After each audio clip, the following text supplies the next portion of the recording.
Good evening. Welcome to APTN National News. I'm Melissa Ridgen. We begin with the world's response to the Russian attack on a Ukrainian nuclear power plant, the biggest in Europe. The American ambassador to the United Nations calls the attack reckless and dangerous. At an emergency meeting of the UN Security Council, Linda Thomas-Greenfield said the attack reflected a, quote, dangerous new escalation in Russia's invasion of Ukraine. By the grace of God, the world narrowly averted a nuclear catastrophe last night. We all waited to exhale as we watched the horrific situation unfold in real time. I applaud the ability of the Ukrainian operators to keep all 6 reactors in safe conditions while under attack and to report as they were able to their nuclear regulator. We are gravely concerned that the Ukrainian operators are now doing their jobs under extreme duress. This comes as the war stretches into its 9th day. No damage was done to the reactors at the Zaporizhzhia plant after a projectile hit nearby buildings on the site, but 3 Ukrainian soldiers were killed. Images show Ukrainian firefighters working to put out the ensuing fire. Officials say it took some time for them to douse the fire because they were being shot at by Russian troops.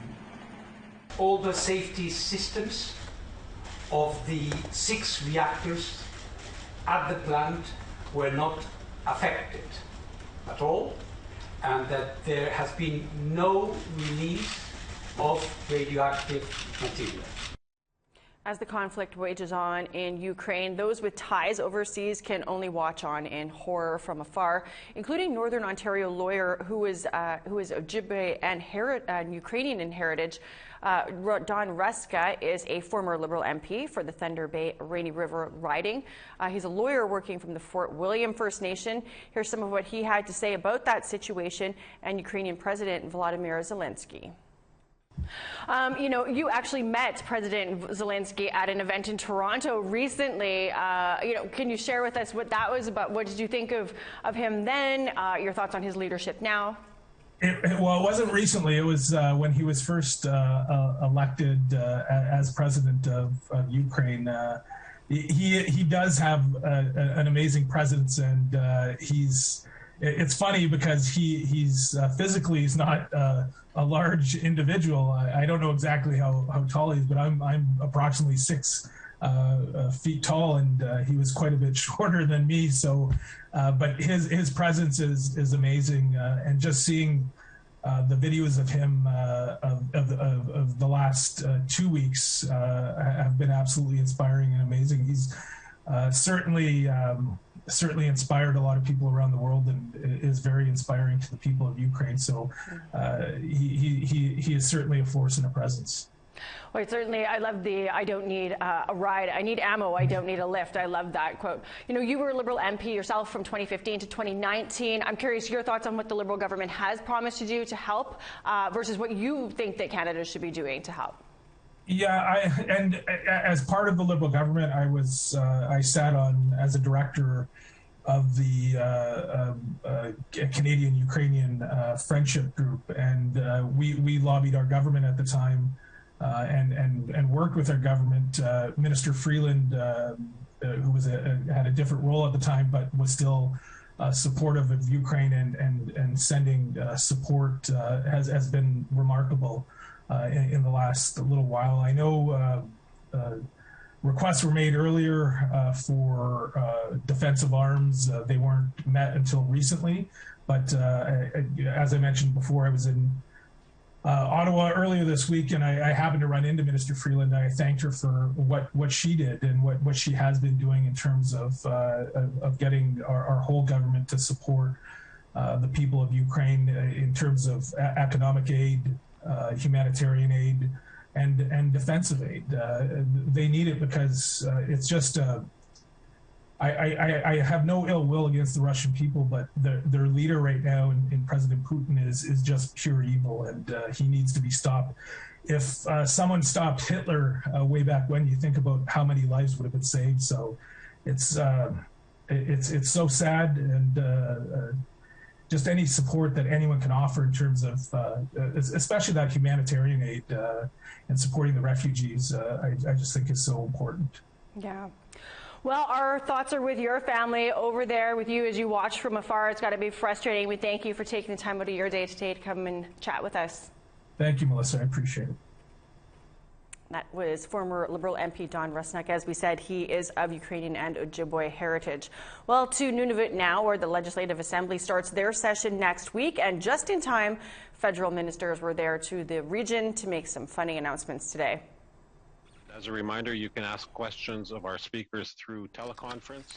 Housing Minister Ahmed Hussein and Northern Affairs Minister Dan Vandal joined Nunavut Housing Minister Lauren Kusugak to announce $45 million to build 100 homes in Nunavut for vulnerable or homeless people. 100 homes might seem like a lot, but not when compared to Nunavut's severe housing needs. We asked Minister Kusugak how many homes it would take to meet Nunavut's current housing demand.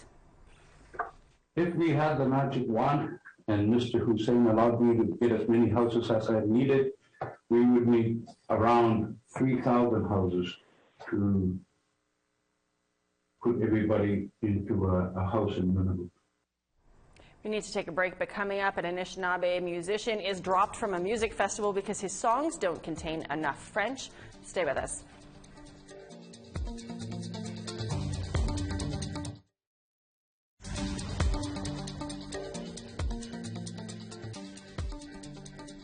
A BC man claims to have been racially profiled while trying to open a bank account. He has since filed a human rights complaint. Here's APTN's Tina House with that story. It was in May 2021 that Sharif Bamji came to this TD Bank in Surrey, BC, because he wanted to open an account. But it went terribly wrong when the bank teller saw his ID. So when I gave the lady my ID, she asked me for a BC ID. And I told her that that's a status card. And when she looked at it, she said, "Is your name Sharif Bamji?" And from that point, I knew that the whole thing was going to go sideways. Bamji has Indian status through his mother, who's from the Celtic First Nation, and his father is East Indian, and he is also Muslim. Bamji says he believes it's because of this that the bank refused to open the bank account. She told me that the ID wasn't real, and she thought that the ID was fake, and she also said to me that the numbers didn't add up. After he requested her to check her policies, the teller and the bank manager told him he had to leave the bank in front of numerous other customers. Bamji's ordeal continued after he got home and heard a knock on his door. There was the police that came to my door, and he wanted to ask me about the situation, and he told me that the main reason he was there is because of my name, and he asked me about my name, and we spoke briefly about discrimination. The officer also informed him that the bank said if he came back on their property, he would be charged with trespassing. However, the officer also shared his own experience with racial discrimination with Bamji. He spoke about discrimination while being brown and blue, and we had a short discussion about that. And after he left, I felt extremely validated. It made me feel more comfortable in my own skin. It made me feel part of again, because he was including me as to when the bank was excluding me. What did he say when he left? He told me that that there was a clear case of discrimination and that I need to look further into it and to hold these people accountable as well. In 2020, APTN National News brought you a story of another First Nations man, Maxwell Johnson, who tried to open a bank account for his 12-year-old granddaughter, Tori Ann, at the Bank of Montreal in downtown Vancouver. After Johnson also presented his status card, police were called, and the two were handcuffed by Vancouver police and questioned. Ironically, both men are from the same community of Bella Bella, BC. Grand Chief Stuart Phillips says there is no place for racial discrimination in our society. We need to have a very hard look at the governance of the Canadian financial banking system and take to task those that are responsible to ensure people are treated with respect and dignity regardless of their race or, what color their skin may be. Bamji is the father of a 9-year-old girl and says that he had to explain to her about what racial profiling means, since this is something he has had to deal with all his life. I had to explain to her that some people cannot be nice and that we have to try to do the opposite of what these people do and to also try to be as respectful and treat people with kindness as much as possible. He has also filed a human rights complaint against the TD Bank. They responded with the following statement. We are troubled to hear about Mr. Bamji's experience. We have reached out to make a personal apology, to hear more about his experience, and to assure him that we are taking this matter very seriously and will be conducting a full review of what took place. So far, Sharif has not heard from the TD Bank, but after his experience, Sharif was able to open a bank account 20 minutes later at CIBC using his status card for identification. Tina House, APTN National News, Surrey. An Anishinaabe performer from Quebec is speaking out after a prominent musical festival there pulled the plug on an upcoming gig. Samian says that it's because his planned set wasn't French enough for their taste. Lindsay Richardson explains. Samian's music carries his message, be it in French or in Anishinaabe-Moan.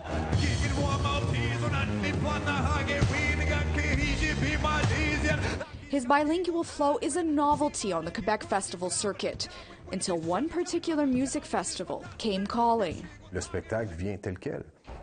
Je viens à 100%. Et c'est à prendre ou à laisser. Et on choisit de le laisser, donc c'est dommage. Samian says the Festival International de la Chanson de Granby invited him to perform this fall and then cancelled his performance because his set list, like his most recent album, was in Anishinaabe-Moan only. In a statement, the festival says they're still open to collaborating, quote, while taking into account that our first mission is to promote French music. They proposed an 80-20 French and Anishinaabe-Moan split to the performance, but Samian said no. Les langues autochtones sont pas menaçantes pour le français. Les langues autochtones sont menacées, oui, mais on a un devoir, j'ai l'impression, comme Québécois, de les valoriser. Samian sees the issue as open and shut, but it's kicking up dust in political circles because Quebec is currently consulting on Bill 96, legislation meant to prioritize and promote the French language above all others. To the Assembly of First Nations Quebec-Labrador, this and the Samian situation demonstrate a colonial ideology well established in Quebec. The First Nations Education Council sees an oversight. The Granby Festival underestimated the impact of their decision because it is key for our youth to be proud of who they are. And Samian speaks Anishinaabe, he's proud of his culture, and he has been a role model. And that's what needs to be promoted. The chief of Samian's home community of Picagan agrees. Pour nous autres, ça amène tout le débat par rapport à l'importance de nos langues, puis qu'on est touché par ce qui se passe avec Samian, parce que c'est un membre Abitibi-Uni. Quebec's language ministry declined APTN News' interview request, but said in an email that preserving French and preserving Indigenous languages are two distinct challenges.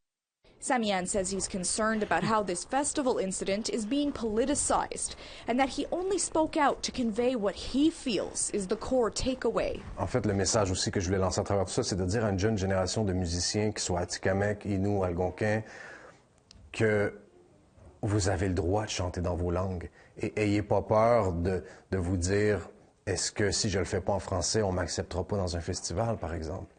J'en ai marre des mensonges, marre d'hypocrisie, j'en ai marre des taches de sang sur le drapeau de mon pays. Pour moi, c'est mission accomplie dans les 15 dernières années de voir autant d'Autochtones que de Québécois se réunir un soir de spectacle.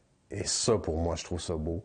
Et c'est ça que j'ai envie de continuer à faire. On n'est pas les victimes, mais une autre génération. Lindsay Richardson, APTN National News, Montreal. We need to take another break, but coming up, our first ever Sports with Stranger. Stay with us.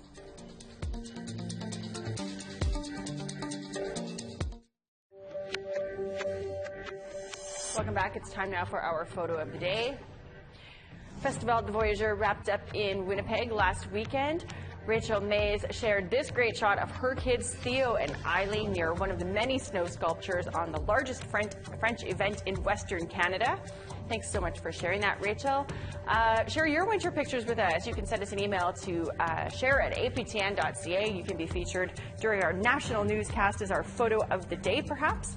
Now let's take a look at tomorrow's weather forecast. Over to the east coast, we've got -4 and sunshine for Charlottetown, 0 and sunny in Halifax. Kuujjuaq -18 and snow, sunshine and -18 for Nain. Gaspé -4 and cloudy skies there. Same with you over in Montreal. -3 and snow expected for Ottawa, -1 and snow in Sault Ste. Marie. Kapuskasing -5 and some flurries expected, -3, some snow in Sioux Lookout. Puckatawagan -7 and sunshine, -7 and snow for Norway House. -5 and snow for Winnipeg, -8 snow for Princess Harbour and Dauphin. -11 and snow for Saskatoon and Regina. North Battleford -10 and sunny. Stony Rapids -11 and snow. Meadow Lake -6, sunshine there. Snow and -8 for Fort Chip, 0 and snow for Grand Prairie. Sunshine and -2 for both Edmonton and Red Deer, -9 and snow for Medicine Hat. Lots of sun over in BC, 6 in Quesnel, 13 in Bella Coola. Fort Nelson -1, but sunny. Dease Lake, you're getting some snow, +1. -3 for Dawson City and Beaver Creek, sunny skies there. Sunshine and -8 for Wrigley, -10 in Yellowknife. -1 in Fort McPherson and sunny skies. Tuktoyaktuk -7 and sunshine. -12 and snow for Baker Lake. Nuyat, you get sunshine, -21. Kenite, mostly sunny, -17. Snow and -17 for Clyde River. Welcome to the very first installment of Sports with Stranger. This first segment is an introduction of sorts for both you at home and myself of what I hope to bring you as we move forward. Now, here's a piece I did previously on a young up-and-coming hockey player from Peguis, Manitoba. Now, those around Kobe Bear say he has all the ingredients for what a good hockey player and person should be.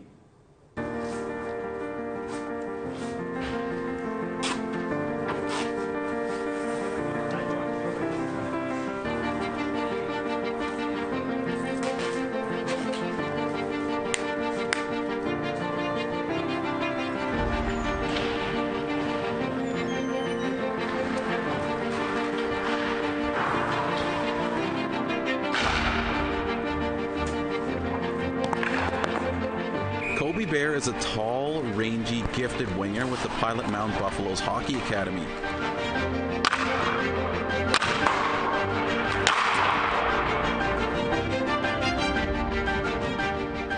Located in a tiny urban community in southwestern Manitoba with less than 700 people, the Buffaloes play in the Canadian Sports School Hockey League for elite-level student athletes. I would say I'm more of a playmaker. So that means I'm usually getting the assist more other than the goal. Buffalo's general manager Rod Collins remembers seeing those traits in Bear while recruiting. He's got special hockey skills and sense that not everybody has, and those are things that are hard to teach. Obviously, we can develop them physically and the skating and that type of thing, but he had good skills and good hockey sense, and that really impressed me. Bear hails from Peguis, Manitoba's biggest First Nation with roughly 10,000 members. He leans on traditional teachings from his community to help him get through hard times. It really teaches you to, keep going, because the Sundance, it's pretty hard to accomplish that. Going 4 days without water or food, it's pretty accomplishing, and it's really important, and it teaches you stay strong and keep going, and that's what really taught me was just to keep going and just finish it and just get through it, He fell in love with the game at home, and it was here where he and his family realized hockey will take him places. I guess when he was in his second year AAA Bantam, he wanted to pursue Pilot Mound Hockey Academy. He read about it. Other boys were going there that he knew. it was hard on my thinking anyway as a mother. You know, he was my firstborn son. I never imagined that he would be moving home or planning to move home, away from home when he was 16 or 15 years old. But we realized, you know, that he had a dream, and his dream was to go as far as he could go in hockey. And we knew that staying home at that point and that age in his life, that he needed to move on to reach that dream. Bears head coach Rick McConnell believes much more lies ahead for the young playmaker. I think he's progressed immensely, and he's going to continue to improve because he's just got that mindset.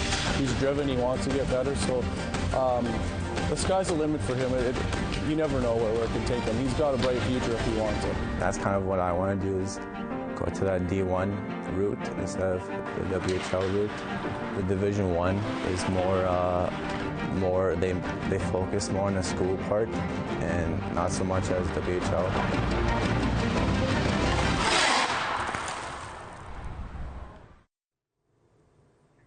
Kobe is now currently playing junior hockey in Saskatchewan with the Battleford North Stars. And now it's time for our first ever highlight of the week. This one comes from Washier Janot on TikTok. Take a look.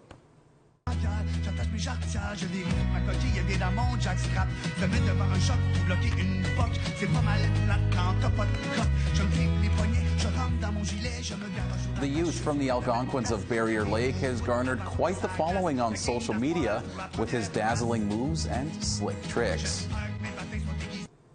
I gotta say, I don't think I can do that. He's just way too skilled with all those moves.